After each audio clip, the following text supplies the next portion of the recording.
ଖଣ୍ଡଗିରି ମହାସମରେ ଆମ ଗହଣରେ ଅଛନ୍ତି ବେହେରା ଆଉ ଖଣ୍ଡଗିରି ମହାସମର ଆପଣଙ୍କ ପାଇଁ ନୂଆ ନୁହେଁ କିନ୍ତୁ ଗୁହାରି ଶୁଣ ଦିନ କାହାକୁ ଗୁହାରି କଲେ କଣ କେମିତି କଲେ ଦର୍ଶକ ପ୍ରତ୍ୟେକ ମଣିଷ ଜୀବନ ମଣିଷ ଯେତେବେଳେ ହାରିଯାଏ ନିଜକୁ ପରାସ୍ତ କରିଦିଏ ସେତେବେଳେ ସେ ଈଶ୍ୱରକୁ ବିଶ୍ୱାସ କରେ ଭଗବାନଙ୍କୁ ବିଶ୍ୱାସ କରେ ଭଗବାନ ଭାବନ୍ତି ଯେ ତାକି ସମାଧାନ ହେଇଗଲେ ଭଗବାନ ହିଁ ସମାଧାନ କରିଛନ୍ତି ନାଟକର କାହାଣୀ ହଉଛି ସେଇଆ ପ୍ରତି ମୁହୂର୍ତ୍ତରେ ସେ ଯୋଉ ଯନ୍ତ୍ରଣା ଭିତରେ ଗତି କରୁଛନ୍ତି ଚରିତ୍ର ଗୁଡାକ ସବୁ ସେଠି ମାନେ ହାରି ଯାଇଛନ୍ତି ପରିସ୍ଥିତି ପଡିକି ଭଗବାନଙ୍କୁ ଗୁହାରି କରୁଛନ୍ତି ଯେ ଯନ୍ତ୍ରଣାରୁ ଆମକୁ ମୁକ୍ତି ଦିଏ ପାରୁଛ ପାପୀ ମାନଙ୍କର ବିନାଶ କର ଏ ଯୁଗ ଯୁଗେ ଯେମିତି କି ସୃଷ୍ଟି ରକ୍ଷା କରିବା ପାଇଁ ସୃଷ୍ଟିକି ବଞ୍ଚେଇବା ପାଇଁ ଦୁର୍ଯ୍ୟୋଧନକୁ ମାରି ଦ୍ରୌପଦୀକି ବିଚାର ଦେଇଥିଲ ରାବଣକୁ ମାରି ସୀତାଙ୍କୁ ବିଚାର ଦେଇଥିଲ ବାଳିକି ବଦ୍ଧ କରି ସୁଗ୍ରୀବକୁ ବିଚାର ଦେଇଥିଲ ସେମିତି ଆମକୁ ବିଚାର ଦିଅ ଏ ଯୋଉ ଅକଥନୀୟ ଅତ୍ୟାଚାର ହଉଛି ଏ ଜମିଦାରୀ ଶାସନର ଅନ୍ତ ଘଟା এইটা হচ্ছে নাটকের ফ্যাক্ট গুহারি সব দীনবন্ধু সেই জগନ୍ନାଥଙ୍କ ଉଦ୍ଦେଶ୍ୟ କରାହେଇଛି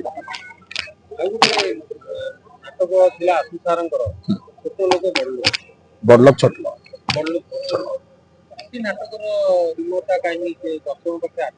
ବଢିଆ ସୁନ୍ଦର ନାଟକ ବୋଧେ ଏ ବର୍ଷ ଯେତେ ନାଟକ ହେଇଛି ସବୁଠୁ ଶ୍ରେଷ୍ଠ ନାଟକ ବଡ ଲୋକ ଛୋଟ ଲୋକ କିନ୍ତୁ ନାଟକ ଟାଇଟଲ ଶୁଣିକି ଦର୍ଶକ ମାନେ ବୁଝିପାରନ୍ତି ବଡ ଲୋକ ଛୋଟ ଲୋକ ଯେ ଆମ ଦର୍ଶକ ସବୁବେଳେ চেয়া চরিত্র নাটক রামকরণକୁ ବିଶ୍ୱାସ କରୁଛୁ ଆମେ ଯାହା ଦେଖିଲୁ ସେ ନାଟକ ଯୋଉଦିନ ହଉଛି ଲୋକ ଆରମ୍ଭରୁ ବସୁଛନ୍ତି ସେ ଶେଷ ପର୍ଯ୍ୟନ୍ତ ଲାଷ୍ଟକୁ ନାଟକ ସରିଯାଉଛି ଜାଣିପାରୁନାହାନ୍ତି ଏତେ ସୁନ୍ଦର ନାଟକ ଏଭଳିଆ ନାଟକ ମୋ ଲାଇଫରେ ବୋଧେ ପ୍ରଥମ ଗୋଟେ ନାଟକ ହେଇଥିଲା କଥା ହଉଛି ତ ନାଁରେ ସେ ନାଟକ ଆଶୁତୋଷ ମହାପାତ୍ର ଏଇଟା ତ ସେକେଣ୍ଡ ଏଇଟା ବି ମାନେ ବଢିଆ ନାଟକ ସେ ନାଟକ ଏଇଆ ହେଲା ଯେ ବଡ ଲୋକ ଛୋଟ ଲୋକ ଟାଇଟେଲ ପାଇଁ ଦର୍ଶକ ମାନେ ସେ ଟାଇଟେଲଟାକୁ ବୁଝିବ କଣ ବଡ ଲୋକ ଛୋଟ ଗୋଟେ ଏମିତି ହାଲକାରେ ନେଇଯାଉଛି ଯୋଉଥିପାଇଁ କି ସେ ନାଟକ ନାମକରଣ ପାଇଁ ସେ ନାଟକ ଦେଖିବା ପାଇଁ ଲୋକ ଟିକେ କମି ଯାଉଛନ୍ତି ସେ ନାଟକ ବଢିଆ ସୁନ୍ଦର ନାଟକ ବହୁତ ନାଟକ ଏଭଳିଆ ନାଟକ ଗୁହାରି ଶୁଣ ଦିନ ଆପଣଙ୍କ ଚରିତ୍ରକୁ ନେଇ ଗୋଟେ ପଦେ ସଂଳାପ ହଉ ଯୋଉଟା କି ଦର୍ଶକ ପାଖରେ ମାନେ ନାଟକର ମାନେ ମହତ୍ଵ ଅଛି ଯୋଉଟା କି ଲୋକଙ୍କ ପାଖରେ ଡାଇଲଗଟା ପହଞ୍ଚିବା ଦରକାର ସେ କହିଦେଲି ମୁଁ ସେଠି କଥା ମାଧ୍ୟମରେ କହିଦେଲି ସେ ଯେତେବେଳେ ହାରି ଯାଉଛି ନିଜ ପରିବାର ଲୋକ ଭୁଲ ବୁଝୁଛି ନିଜ ଭାଇ ଭୁଲ ବୁଝୁଛି ମିଛରେ ନିଜ ଭାଇ ଭଉଣୀକି ଦୁଷ୍କର୍ମ କରିଛି ବୋଲି ଯେତେବେଳେ ଅପବାଦ ରଦି ଦିଆଯାଉଛି ସେଠି ଭଗବାନଙ୍କୁ ବୁଝୁଛି ଯେ ଭଗବାନ ଏ ଦୀନବନ୍ଧୁ ତମେ ୟାର ବିଚାର କର ତୁମର କେହି ନାହାନ୍ତି ମୁଁ ଅପରାଧୀ ନୁହେଁ ମୁଁ ଦୋଷୀ ନୁହେଁ କିନ୍ତୁ ମତେ ଅପରାଧୀ ସଜେଇ ଦିଆଯାଇଛି ମତେ ଦୋଷୀ ସଜେଇ ଦିଆଯାଇଛି ଏ ଯୋଉ ଅପବାଦର ନିନ୍ଦା ମୋ ମୁଣ୍ଡ ଉପରେ ବୋଳି ଦିଆଯାଇଛି ସେ ନିନ୍ଦା ପାଇଁ ସେ ଡାକିଛି ଯେ ତମେ ହଉଛି ଜଗତ ଜିତା ଜଗତ ଶ୍ରେଷ୍ଠ କୋଟି ଓଡ଼ିଆଙ୍କ ମୌଡ଼ମଣି ହେ ଜଗନ୍ନାଥ ତମେ ଏ ଅନ୍ଧର ଗୁହାରି ଶୁଣ ଦୀନବନ୍ଧୁ 2026-27 ପାଇଁ ଯଦି ଚାଲିଛି ପ୍ରତିଯୋଗିତା କଳାକାର ତାକୁ ନେଇ କଣ କରିବି କିଛି ନୁହଁ ନୂଆ ନୁହଁ ଯେ ଏବେ ଚାଲିଛି ଯୋଉଟା କି ଡବଲ ରେଟରେ ସବୁ ପ୍ରଯୋଜକ ମାନେ କିଣା ବିକା ଚାଲିଲାଣି ମାନେ ପ୍ରଯୋଜକ ସଂଘ ଭିତରେ ବି ପାଠ ସୃଷ୍ଟି ହେଲାଣି ତାକୁ ନେଇ କଣ କରିବି ଟିକେ ଆଗକୁ ଦୂରଦୃଷ୍ଟି ରଖନ୍ତୁ ଏମିତି ହେଲେ ବୁଡ଼ିଯିବ ଆମେ କେତେ ରୋଜଗାର କରୁଛନ୍ତି କେତେ ଖର୍ଚ୍ଚ କରିପାରିବା ତାର ହିସାବ ରଖନ୍ତୁ ଖାଲି ପ୍ରଯୋଜକ ବଢେଇ ଦେଲେ ହବ ନାହିଁ ଆମେ ହଁ କୁହ ବିଭିନ୍ନ ଯାତ୍ରା ପାର୍ଟି ତାଙ୍କର ନାୟକ ମାନଙ୍କ ପାଇଁ ବିଭିନ୍ନ ପ୍ରକାର ବିଜ୍ଞାପନ କରୁଛନ୍ତି ଆପଣଙ୍କ ପାର୍ଟି ଆପଣଙ୍କ ପାଇଁ କଣ ବିଜ୍ଞାପନ ବିଜ୍ଞାପନ କଣ କରିବ ଆମେ ତ ନିଜେ ବିଜ୍ଞାପନ ଆମ ପାଇଁ ବିଜ୍ଞାପନ କିଏ କରିବ ଆମେ ନିଜେ ବିଜ୍ଞାପନ ଆମେ ମାନେ ରାତାରାତି କଳାକାର ନୁହଁ ଆଜ୍ଞା ରାତି ଦୀର୍ଘ 35 ବର୍ଷର ସାଧନା ଆମର ଯେତେବେଳେ ଯାତ୍ରାରେ କିଛି ନଥିଲା ନା ରହିବା ପାଇଁ ଘର ଥିଲା ନା ଖାଇବା ପାଇଁ ଖାଦ୍ୟ ମିଳୁଥିଲା ସେତେବେଳେ ଆମେ ଆସିଥିଲୁ ସେତେବେଳେ ଆମେ ସାଧନା କରିଥିଲୁ ନିଜ ଦୁଃଖ କଷ୍ଟ ନିଜ ପରିବାରକୁ ଭୁଲିକି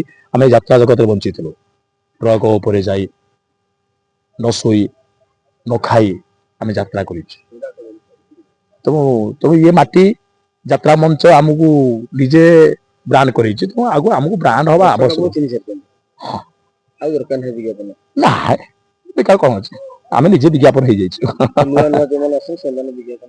ହଁ ହଉନ୍ତୁ ଗୋଟେ ଟ୍ରେଣ୍ଡ ଚାଲିଛି ଚାଲିବ ଏଇଟା ଶୁଣ ବେପାର ଚାଲିଛି କେତେବେଳେ କୋଉ ଟ୍ରେଣ୍ଡ ବେପାର ହଉଛି ତା କେହି କହିପାରିବେ ନାହିଁ ଲାଗି ବୋଧେ ଯାତ୍ରାରେ ମୁଁ କହିବି ଯେତେ ମାନେ ସୋସିଆଲ ମିଡିଆ ଆସିଲା ପ୍ରଥମ ସାମ୍ବାଦିକ ନବକିଶୋର ମାଣି ଯାହାଙ୍କୁ ମୁଁ 2ଟା ଟିକେଟ ଦେଇକି ଜଟଣୀରେ ଯାତ୍ରା ଦେଖେଇଥିଲି ପ୍ରଥମ ସାମ୍ବାଦିକ ଗୋପୀନାଥ ବାରିକ ଫୋନ କରିଥିଲେ ପ୍ରଥମ ସାମ୍ବାଦିକ ସୋସିଆଲ ମିଡିଆ ଆସିଲା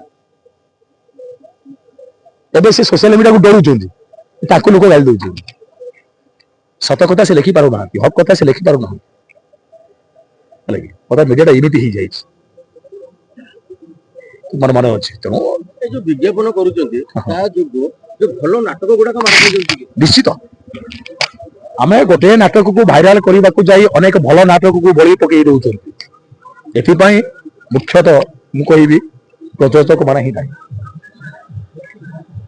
ଆଉ ବର୍ତ୍ତମାନର କଳାକାରଙ୍କ ଭିତରେ ସେ ମାନସିକ ପରିବର୍ତ୍ତନ ହେବା ଉଚିତ ଯେ ମୁଁ ଖାଲି ବଞ୍ଚିଲେ ଯାତ୍ରା ଜଗତ ବଞ୍ଚିବ ନାହିଁ, ଯାତ୍ରା ଜଗତ ବଞ୍ଚିବା ଉଚିତ।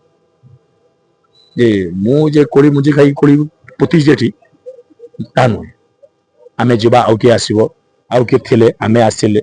ଆକ୍ଚୁଆଲି ଯାତ୍ରାକୁ ଯୋଉମାନେ ଆଣି ଏଇ ଷ୍ଟେଜରେ ପହଞ୍ଚିଛନ୍ତି ସେମାନେ କିଛି ପାଇନାହାନ୍ତି, ତାଙ୍କ ପରିବାର ହଜିଯାଇଛି, ତାଙ୍କ ବଂଶ ଲୋପ ପାଇଯାଇଛି, ଇତିହାସ ତାଙ୍କ ନାଁ ବି ମିଳୁନି। ଆମେ ତାକୁ ଏବେ ଖୋଜୁଛୁ, ତାଙ୍କ ନାଁ ଶୁଣିଛୁ ଦର୍ଶକଙ୍କ ମୁହଁରୁ ସେ ଅମେକି ଲୋକ, ଅମେକି ଅଭିନୟ କରୁଥିଲେ, ଅମେକି କରୁଥିଲେ, ପଚାରିଲାକୁ ଆମେ ତାଙ୍କ ଉତ୍ତର ଦେଇପାରୁନୁ। ଆମେ ତାକୁ ଏବେ ଖୋଜୁଛୁ। ସେଇମାନେ ଯାତ୍ରାକୁ ଆଣିକି ଏଇ ଜାଗାରେ ପହଞ୍ଚିଛନ୍ତି। ଯାତ୍ରା ଆକ୍ଚୁଆଲି କେରଳର କଲଚର, ଟ୍ରାନ୍ସଫର ହେଲା ବେଙ୍ଗଲ, ବେଙ୍ଗଲ ଟ୍ରାନ୍ସଫର ହେଲା ଓଡ଼ିଶା, ବର୍ତ୍ତମାନ ଟ୍ରାନ୍ସଫର ହେଉଛି ଝାଡ଼ଖଣ୍ଡ ଯାତ୍ରା। ତେଣୁ ଆମକୁ ସେୟାକୁ ଚିନ୍ତା କରିବାକୁ ପଡ଼ିବ। ଆମେ ନିଜେ ବଞ୍ଚିବା ପାଇଁ ଜଗତଟାକୁ ମାରିଦେବାନି। ଜଗତ କେମିତି ବଞ୍ଚିବ ଯେ ମୁଁ ଆଜି ଅଭିନୟ କରୁଛି, କାଲି ସକାଳେ ମୋ ପୁଅ ମୋ ନାତି କାହିଁକି ଆସିକି ଅଭିନୟ କରିବେନି? ତ ଜଗତ ବଞ୍ଚିଥିଲେ ସିନା, ତ ଜଗତକୁ ମାରି ଦେଇଥିବ ସେମାନେ କୋଉଠି ପାଇବେ? ସେମାନେ ମାନେ ପର ପିଢ଼ି ତୁମକୁ ଦାୟୀ କରିବେ। କଣ୍ଟ୍ରୋଭର୍ସି ଗୋଟେ ବିଜ୍ଞାପନର ମାଧ୍ୟମ କି? ଶୁଣନ୍ତୁ ଦି ରାସ୍ତା ଅଛି। ଆମେ ମନ୍ଦିର ତୋଳିକି ନାଁ କରିବା, ଏତେ ସହଜରେ ସେ ନାଁ ହବନି। ଲୋକ ଆସିବେ, ଯିବେ, ଜୁହାର ହେବେ, ଦେଖିବେ, ବହୁତ ବୁଲି ବୁଲି ବୁଲା ଦେଖା ଗୋଟେ ଗୋଟେ କଳା ପଟା ଲେଖା ହେଇଥିବ ଯେ ପ୍ରତିଷ୍ଠାତା ଅମେକି ଲୋକ। ସେ ଲୋକଟା ହୁଏତ ଯେ ମନ୍ଦିର ତୋଳିଥାଏ ସେ ମରିଗଲା ପରେ ଲୋକ ତାକୁ ମନେ ରଖନ୍ତି ଏଇ ଲୋକଟା ମନ୍ଦିର କରିଥିଲା। କିନ୍ତୁ ହଠାତ୍ ଦିନେ କିଏ ଯାଇକି ମନ୍ଦିର ଆଗରେ ଝାଡ଼ା ପଳେଇଯିବ, ତା ନାଁଟା ଠକିନି ବାହାରିଯିବ। ତ ଦିଟା ବାଟ ଅଛି, ମନ୍ଦିର ତୋଳିକି ନାଁ କରିବାର ଅଛି, ମନ୍ଦିର ଆଗରେ ଝାଡ଼ା ଯାଇକି ନାଁ କରିବାର ଅଛି, ଯୋଉଟା ଆପଣ ମାନେ ବାଛି ପାରିବେ। ଏଇଥିପାଇଁ ଓଡ଼ିଶା ହଉଛି ଗୋଟେ କଳା ସଂସ୍କୃତିର ରାଜ୍ୟ, ଆଉ ଯାତ୍ରା ହଉଛି ମନୋରଞ୍ଜନର ଶ୍ରେଷ୍ଠ ମାଧ୍ୟମ। ଏହା ଉପରକୁ କେହି ଯାଇପାରୁନାହାନ୍ତି, ନା ଚଳଚ୍ଚିତ୍ର ନା ଇଲେକ୍ଟ୍ରୋନିକ୍ସ ମିଡିଆ, କେହି ୟା ଉପରକୁ ଯାଇପାରୁ ନାହାନ୍ତି। ତେଣୁ ଆମେ ଯାତ୍ରା ଦେଖିବାକୁ ଯଦି ବିଶୃଙ୍ଖଳିତ ମନୋଭାବ ନେଇକି ଆସିବା, ଆମେ ଯଦି ମାନେ ନାଟ୍ୟ ମନସ୍କ ନ ହବା, ତାହେଲେ ଆମେ ଭଲ ନାଟକ ପରିବେଷଣ କେମିତି କରିବା? ଦେଖିବା ଲୋକଟା ଠିକ ହବନି, ଦେଖେଇବା ଲୋକଟା କାହିଁକି ମାନେ ଭୁଲ ହେଇଯିବ ନା। ତେଣୁ ଆମେ ଦୋଷ ହଉଛି ଭଲ ନାଟକ ହଉନି, ଆରେ ବାବୁ ତମେ ଦେଖ କଣ ଭଲ ନାଟକ ହଉନି। ଆମେ ଦର୍ଶକ ଭଗବାନ ବୋଲି କହୁଛୁ, ତା ମାନେ ନୁହେଁ ଯେ ଭଗବାନ ଆମକୁ ଖରାପ ବ୍ୟବହାର କରିବ, ଖରାପ ଇଙ୍ଗିତ କରିବେ ନା, ସେଟା ଠିକ। ସେଇଟା ଗୋଟେ ସଂସ୍କାର ଥିବା ଦର୍ଶକର କାମ ନୁହେଁ। ସବୁ ମଞ୍ଚରେ ନାହିଁ, କେତେକ ମଞ୍ଚରେ ଅଛି। ମାନେ ଯୋଉମାନେ ଭଲ କଳାକାର ଅଛନ୍ତି, ଯୋଉମାନଙ୍କୁ ନେଇକି ନାଟକ ଲେଖା ଯାଉଛି, ସେମାନଙ୍କୁ ନେଇକି ନାଟକ ହିଟ୍ ହଉଛି ନାଇଁ। କିନ୍ତୁ ଗୋଟେ କଥା, ଗୋଟେ ବର୍ଷରେ ଯଦି ସେମାନେ ନାଟକ ପାଟି ଛାଡି ଅଲଗା ପାଟି ପଳଉଛନ୍ତି, ସେ ନାଟକ ଫେଲ ମାରିବ। ଆଉ ଯୋଉ କୌଣସି କଳାକାର ଅଛନ୍ତି ମାନେ ଫେଲ ମାରିବ। କିନ୍ତୁ ନାଟକର ଯୋଉ ରାଇଟର ଡିରେକ୍ଟର ସେଇ ନାଟକ ଯୋଉ ଲେଖିଥିବେ ତାକୁ ନେଇକି ସେମାନେ ହାର ମାନି ଯାଉଛନ୍ତି ସେ ନାଟକ ଉପରେ। କାହାକୁ ନେଇକି ନାଟକ ଲେଖାଯାଉ ନାଇଁ, କାହାକୁ ନେଇକି ନାଟକ ଲେଖାଯାଉ? କିଛି ତ ଅଛନ୍ତି ନା କଳାକାର କି ତାଙ୍କୁ ନେଇ ନାଟକ ଲେଖା ଆପଣ ନେବେ। ଏହା ହେଇପାରେ ଆମ ପାଖରେ 20 ଜଣ କଳାକାର ଅଛନ୍ତି, ଆଜ୍ଞା, ତା ଭିତରେ କିଏ ଟିକେ ଦାମିକା କଳାକାର ଅଛି, ଆଜ୍ଞା, ସେ କେତେ କାନ୍ଧେଇ ପାରୁଛି। ସମସ୍ତେ ସମାନ କାନ୍ଧେଇବେନି, ଯିଏ ଅଧିକା କାନ୍ଧେ ତାପରେ ଅଧିକା ବୋଝ ଦିଆ ହେଇଥାଏ, ହେଲା। ତ ତା ମାନେ ନୁହେଁ ଯେ ତାକୁ ନେଇକି କାହାଣୀ ହେଇଛି। କାହାଣୀ ହେଇଛି, କାହାଣୀର 20ଟା ଚରିତ୍ର ଅଛନ୍ତି, କୋଉ ଚରିତ୍ରର ବୋଝ ଅଧିକା ବଢିଛି, କାହାର କମିଛି, ସେଇଟା ଦାୟିତ୍ୱ ଡିରେକ୍ଟରଙ୍କର କାମ। ଲୋକ ମୁଁ କହିବି ଗୋଟେ ବିରାଟ ଘଟଣା ଘଟିଗଲା, ଥରେ ଆସୁ ତାର ମନ ଦୁଃଖ କରୁଛନ୍ତି, ମୁଁ ପଚାରିଲି ସେ କଣ ପାଇଁ ମନ ଦୁଃଖ କରୁଛନ୍ତି? ନା ମୁଁ ଆଉ ନାଟକ ଲେଖିବିନି। କଣ ପାଇଁ? ଆରେ ମୁଁ ତ କାହାଣୀ ମୁଁ ରଚନା କରିବି, କାହାଣୀ ଚରିତ୍ର କଣ ହବ ମୁଁ ବାଟିବି। ଯଦି ଆସି ଗୋଟେ କିଏ ମତେ ପ୍ରେସର କରେଇବେ ନା ସେ କାହାଣୀ କାହାଠୁ ଅଧିକା ଦିଅନ୍ତୁ, ମୋ କାହାଣୀ ତ ମୁଁ କମ୍ପ୍ରମାଇଜ କଲି, ତ ମୋ କାହାଣୀ କେମିତି ଦିଅ? ଯଦି କାହାଣୀ କମ୍ପ୍ରମାଇଜ ହେଇଗଲା ଲାଭ କଣ ଅଛି? କହିଥିବା କଥା ସେ କେବେ କୌଣସି ବୁଥରେ ଏଇ ନାଟକ ତାଙ୍କୁ ଥରେ କହିଲି ମୁଁ ଯେ ସେ ନାଟକ ଟିକେ ଟ୍ରାଜେଡି କମିଗଲା, ମତେ ଭୀଷଣ ବିରକ୍ତ। କଣ ଟ୍ରାଜେଡି କମିଗଲା? ଖାଲି ଟ୍ରାଜେଡି ନେଇକି ନାଟକ ହବ? ବିନା ଟ୍ରାଜେଡି ନାଟକ ହେଇପାରିବନି? ଆମକୁ ବି ଆମ ରୁଚି ବି ପରିବର୍ତ୍ତନ କରିବାର ଅଛି। ତେଣୁ ଆମେ ସେ ନିର୍ଦ୍ଦିଷ୍ଟ ରୁଚିରେ ରହୁଛୁ, ଯୋଉଟା ଆମ ପାଇଁ ଯାତ୍ରା ଜଗତ ପାଇଁ ବିପଦ ସୃଷ୍ଟି ହଉଛି। ତ ଆମ ରୁଚିକି ଧୀରେ ଧୀରେ ପରିବର୍ତ୍ତନ କରିବାକୁ ପଡିବ, ନହେଲେ ଆମେ ସେଇଆ ଦେଖିବା ଲୋକମାନେ ଭଲ ନାଟକ ନୂଆ କାହାଣୀ କହୁଥିଲା ବେଳେ କିନ୍ତୁ କିଛି ଦର୍ଶକ ଆମକୁ ପୁରୁଣା ନାଟକ କରିବା ପାଇଁ ବାଧ୍ୟ କରୁଛୁ। ଯାତ୍ରା ଗୋଟେ ଏମିତି ଗୋଟେ ମିକ୍ସଚର ଅଡିଏନ୍ସ ହେଇଯାଇଛି ବଡ ତାର ସବୁଠୁ ବଡ ଡେଞ୍ଜର ବର୍ତ୍ତମାନ ହେଇଛି କଣ କି ରେକର୍ଡ ଡ୍ୟାନ୍ସ ମେଲୋଡି ସେଇଠି ସୃଷ୍ଟି ହେଇଥିଲା। ଲୋକ ନିଜ ଦୈନନ୍ଦିନ କାମ ଧନ୍ଦା ଛାଡିକି ଯାତ୍ରା ଦେଖିବାକୁ ଆସିବେ। ଆସିବା ପୂର୍ବରୁ ତାଙ୍କୁ କଣ କରିବେ ନା ନାଟକ ମନସ୍କ କରାଯାଉଥିଲା। କଣ କିଛି ଗୀତି ନାଟ୍ୟ କିଛି ନାଚ ଏମିତି ଦିଆଯାଇକି ସେ ଚୁପଚାପ ହେଇକି ବସିବେ। ବସିଲା ପରେ ସେଟା ଗୋଟେ ଗୌଣ ଜିନିଷ ଥିଲା। ତାପରେ ଚୁପଚାପ ବସିବେ ନାଟକ ମନସ୍କ ନାଟକ ଆରମ୍ଭ ହବ। ବର୍ତ୍ତମାନ ଯୋଉ ରେକର୍ଡ ଡ୍ୟାନ୍ସ ମେଲୋଡି ହଉଛି ସମ୍ପୂର୍ଣ୍ଣ ଅନ୍ୟମନସ୍କ। ଲୋକଙ୍କୁ ଅନ୍ୟମନସ୍କ କରୁଛନ୍ତି। କିଏ ଟଙ୍କା ଦେଇ ଫେକିଲାନି, କିଏ ତାର ଡେଇଁଲାନି, କିଏ ଇଏ କହିଲାନି ଅମୁକ କହିଲାନି। ତାଙ୍କୁ ଆଉ ମାନେ ନାଟ୍ୟ ମନସ୍କ କରୁନି, ଅନ୍ୟ ମନସ୍କ କରଉଛି। ଯେବେଠାରୁ ଏସବୁ ବନ୍ଦ ହବା ଉଚିତ ଯାତ୍ରା ହେଲେ ଆମ ଦର୍ଶକ ଶୃଙ୍ଖଳିତ ହେବେ। ତ ଏଥିପ୍ରତି ବି ମାଲିକ ମ୍ୟାନେଜର କଳାକାର ଏମାନେ ସବୁ ଯତ୍ନବାନ ହବା ଉଚିତ ଯେ ଆମ ସିଷ୍ଟମଟାକୁ ଆମେ ଯୋଉ ଆରମ୍ଭଟାକୁ ସେଇ ଶୃଙ୍ଖଳାର ସହିତ କରିବା ଉଚିତ। ଭିକ ମଗା ସିନ୍ ହଉଛି ସେଥିରେ କଣ ଟଙ୍କା ଦବା ନିହାତି ଜରୁରୀ ମାନେ ଦର୍ଶକ ମାନଙ୍କର? ଭିକ ମଗା ସିନ୍ କହୁଛ ବଡଦାଣ୍ଡ ଭିକଟେ ନାଟକ କରିଥିଲା ଆଶୁତୋଷ ମହାପାତ୍ର ଏଇ ରଙ୍ଗମହଲ ମୋ ମନେ ଅଛି।